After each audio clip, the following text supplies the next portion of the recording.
تبارك الذي بيده الملك وهو على كل شيء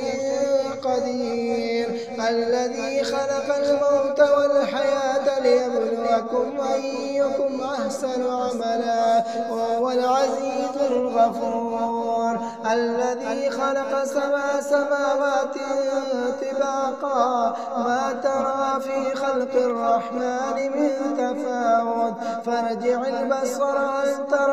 من فطور ثم ارجع البصر كرتين ينقلب إليك البصر خاسئا وهو حسير، ولقد زينا السماء الدنيا بمصابيح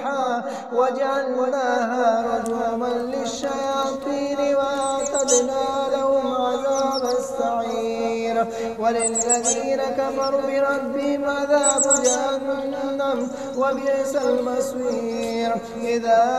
ألقوا فيها سمعوا لها شيئا وهي تفور تكاد تميز من الغيظ كلما ألقي فيها فوج سألهم خزنتها ألم يأتكم نذير قالوا بلى قد جاءنا نذير فكذبنا وقلنا ما نزل الله من شيء إن أنتم إلا في ضلال كبير، وقالوا لو كنا نسمع أو نعقل ما كنا في أصحاب السعير، فاعترفوا بذنبهم فسوقا لأصحاب السعير، إن الذين يخشون ربهم بالغيب لهم مغفرة وأجر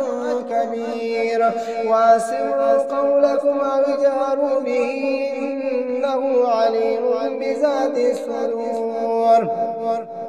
ألا يعلم من خلق وهو اللطيف الخبير، هو الذي جعل لكم الأرض ذلولا فامشوا في مناكبها وكلوا من رزقه وإليه النشور، أمنتم من في السماء أن يخسف بكم الأرض فإذا هي تمور أم أمنتم من في السماء أن يرسل عليكم حاسبا فستعلمون كيف نذير، ولقد كذب الذين من قبلهم فكيف كان نكير، أولم يروا إلى الطير فوقهم صافات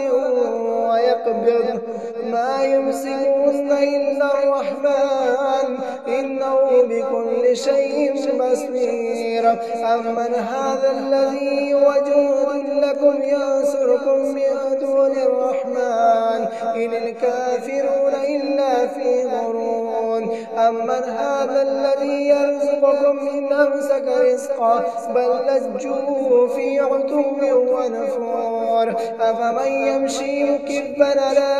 وجهه أهدى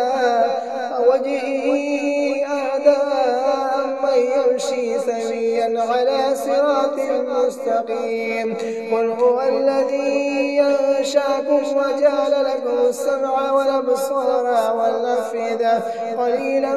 ما تشكرون، قل هو الذي ذراكم في الأرض وإليه تحشرون، ويقولون متى هذا الوعد إن كنتم صادقين، قل إنما العلم عند الله وإنما